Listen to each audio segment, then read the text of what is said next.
Welcome to India reform judicial reforms. मैं doctor Kapil Kakkar आज आपके सामने एक बड़ा मज़ेदार वीडियो लेके आया हूँ पटना हाई कोर्ट का। इसके अंदर क्या मज़ेदार बात हुई है कि पुलिस ने किसी जज के खिलाफ उसके खिलाफ एक एफआईआर लॉन्च कर दी है। अब ये पूरे कोर्ट की प्रोसीडिंग्स उस पे हैं कि इस जज को कैसे बचाया जाए, इसको किस तरह उस एफआईआर से बाहर किया जाए। उस एफआईआर के चक्कर में तो ये पूरे की पूरी इन्वेस्टिगेशन तक रोकने को तैयार है।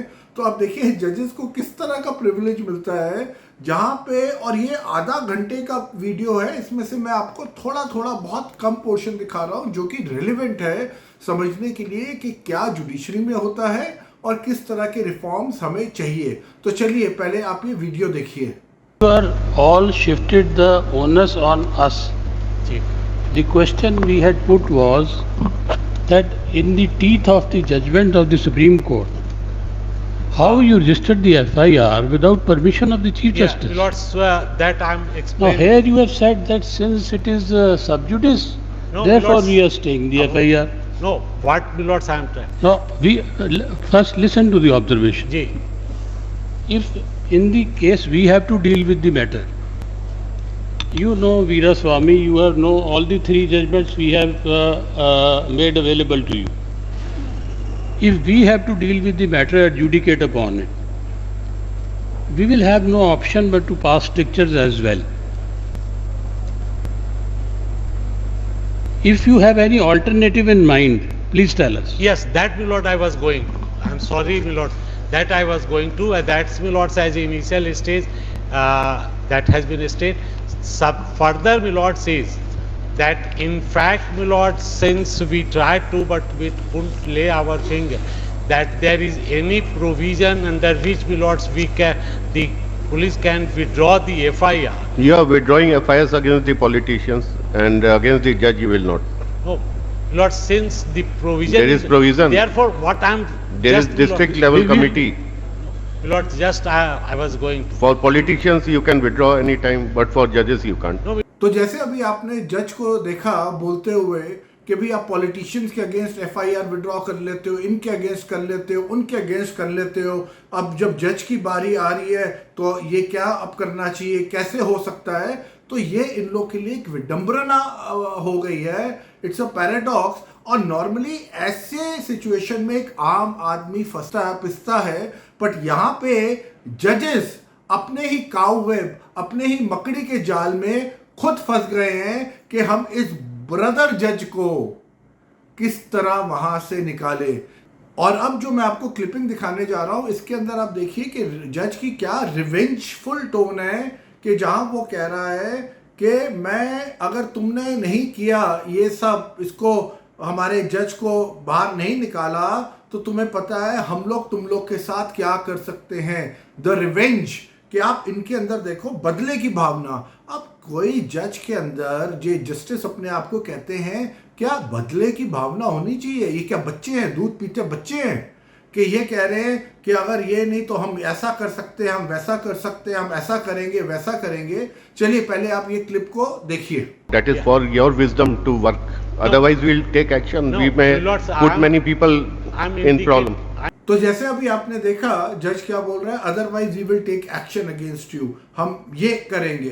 तो आप देखिए ये इनकी मैच्योरिटी लेवल है। चलिए यहाँ पे बात खत्म नहीं होती, अब हम इसको आगे लेके चलते हैं। अब ये बहुत डेलिब्रेशन हो रहा है दोनों जजेस के बीच में भी, वो जो पब्लिक काउंसिल है उसके बीच में भी, कि भाई अब हम मसले का हल क्या है, इसको कैसे निकाला जाए। तो जज कहता है इसको हम एरर ऑफ लॉ मानते हैं, एरर ऑफ लॉ के अंदर हम इनको निकाल सकते हैं, जिस जज के ऊपर एफआईआर हुआ उसको निकाल सकते हैं। अब उसके अंदर भी एक इन लोग के लिए वो फंस गए हैं कि वो निकाल सकते भी हैं अगर एरर ऑफ लॉ में, तो वो किसके पास जाके निकालें? क्या इस कोर्ट के अंदर एप्लीकेशन डालें, किसी और कोर्ट में डालें, किसी मैजिस्ट्रेट के पास डालें? तो चलिए आप ये क्लिपिंग देखिए और देखिए क्या मजा आ रहा है यहाँ पे, ये लोग अपने मकड़ी के जाल में जो फंसे हुए हैं। Now, as far as your second submission is concerned, well, there is a ground for withdrawal of FIR, which is known as error of law. So what you have said just now, that in misconception it was, that is possible. There is a, that is, you will find some judgment also, some precedent also, that is called error of law. So if some FIR has been registered as an error of law, you can always withdraw it. But where do you intend to move that application? Before the magistrate where you have sent your 154 report?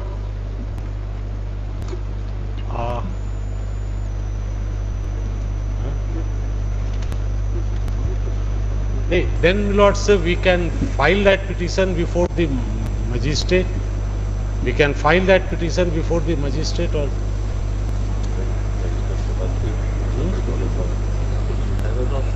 तो जैसे अभी आपने देखा ये बड़ा deliberate कर रहे हैं, इनको खुद नहीं समझ आ रहा अपने मकड़ी के जाल से ये लोग कैसे निकले, क्योंकि मकड़ी फंस गई और ये जुडिशरी है।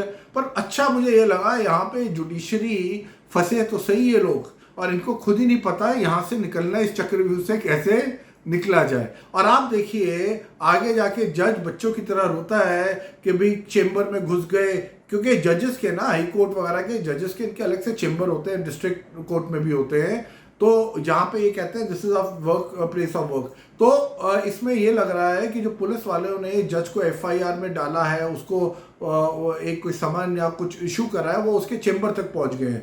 तो ये कह रहे हैं कि भाई आप हमारे चेंबर में कैसे आ गए, आपकी हिम्मत कैसे हो गई हमारे चेंबर में घुसने की, और उसके ऊपर ये रो रहे हैं कि भाई। और नॉर्मली इन लोगों ने एक और बदमाशी, आपको पता है जजेस क्या है, मैंने आपको वैसे ही कहा हुआ है, ग्रेजुएट्स होते हैं, अकाउंटेबिलिटी नहीं है तो बदमाशी पूरी चलेगी। तो इन्होंने ये किया हुआ है कि किसी जज के अगेंस्ट FIR होनी चाहिए, होगी तो उसके लिए चीफ जस्टिस की परमिशन होनी चाहिए। तो यहाँ पे ये लोग इस चक्कर में भी फंस गए हैं कि बिना चीफ जस्टिस के पुलिस वालों ने वहाँ पे इनके ऊपर वो जज के ऊपर FIR लॉन्च करी है। अच्छा, वो ये दो जज नहीं है, इनका कोई और ब्रदर जज है जिसके बारे में, जिसकी एप्लीकेशन इस कोर्ट में सुनी जा रही है जस्ट फॉर क्लैरिफिकेशन। तो आप देख रहे हैं कि यहाँ पे अब आप देखिए कि वो किस तरह रो रहा है कि भाई ये कोई पब्लिक प्लेस थोड़ी ना है, यहाँ पे हम सुनते हैं कि भाई, मतलब इनके पास हर एक है कि भाई हम लोग के ऊपर तुम FIR भी कर रहे हो, हमें पकड़ भी रहे हो, हमारे प्लेस ऑफ ऑफिस से भी पकड़ रहे हो, भाई घर में तो घुसने नहीं दोगे।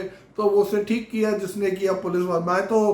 मैं तो बिहार पुलिस को सलाम करता हूँ जिस तरह इन्होंने हिम्मत करी, चाहे आउट ऑफ इग्नोरेंस करी, कि इन जज को पकड़ने की। तो आप देखिए ये क्लिप जहाँ पे ये जज क्या कह रहा है उस वकील को चेंबर्स के बारे में। See, it would have been a different matter had it been some private dispute. Here, the police is going into his chamber.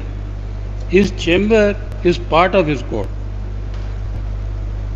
The chamber of Yes, Lord, sir, there can't be any dispute. chamber of my chamber or brother chamber. that is part of We have been hearing matters there also. Yes, Lord, there can't. Or if you consider it a public place, No. well, Yeah, Lord, sir, it's that, up to you. No, Lord, sir, that can't be, and at least I can't think of that. अच्छा, अभी आपने जो chamber सुना है इसके बारे में मैं बात कर चुका हूँ, यहाँ बात खत्म नहीं होती। अब ये भाई साहब बिहार पे आ गए हैं। जज साहब कह रहे हैं Bihar is coming out for wrong reason. अरे भाई साहब, मैं तो कहता हूँ ये जो बिहार ने करके दिखाया है, पूरे देश को इस चीज से सबक लेनी चाहिए कि जजेस के अगेंस्ट भी FIR करें और इनकी भी ऐसी की तैसी करें। और ये बिहार की पुलिस ने बहुत बढ़िया काम करा है। चलिए पहले देखते हैं ये किस तरह जज रो रहे हैं और बिहार के बारे में क्या बोल रहे हैं, फिर मैं आगे बोलूंगा। That out of all the states in India, Bihar should not be in the news for wrong reasons. It is a matter of pride for all of you. Yes, certainly, Lord. And if you are losing that reputation. तो जैसे अभी आपने देखा ये कह रहे हैं कि Bihar in the news for wrong reasons. अरे it is not for the wrong reasons. कोई ना कोई स्टेट को कहीं ना कहीं एक इनिशिएटिव लेना पड़ेगा और इस स्टेट ने आज ले लिया है, वो बहुत अच्छी चीज है। तो where is this Bihar out there for wrong reason. Wrong reason क्या है भाई? मैं तो कह रहा हूँ बिहार ने एक बेंचमार्क सेट करा है। I am saluting the Bihar police, I am saluting the Bihar government, I am saluting the people of Bihar कि भाई इन जजेस को somebody had the courage to build the cat। इन जजेस को कोई ना कोई तो स्टेट निकली जिन्होंने इनके ऊपर FIR लॉन्च करी, चाहे गलती से हुई हो, एक्सीडेंटली हुई हो, but this is the need of the hour. और ये जजेस के ऊपर ये तब तक रहना चाहिए जब तक इनके ऊपर अकाउंटेबिलिटी ना हो जाए। इनको भी समझ आना चाहिए इनके ऊपर भी FIR हो सकती है, इनको समझ आना चाहिए कि इनकी भी ऐसी की तैसी हो सकती है। सिर्फ एक आम आदमी की ऐसी की तैसी होनी सिर्फ अनिवार्य नहीं है। They are as susceptible, they should be as susceptible as any other person in the country. ये मीलॉर्ड टाइम आ गया है, ये मीलॉर्ड्स को धरती पे लाया जाए और इनकी ऐसी की तैसी करी जाए। If you like this video kindly share it far and wide. Thank you so much.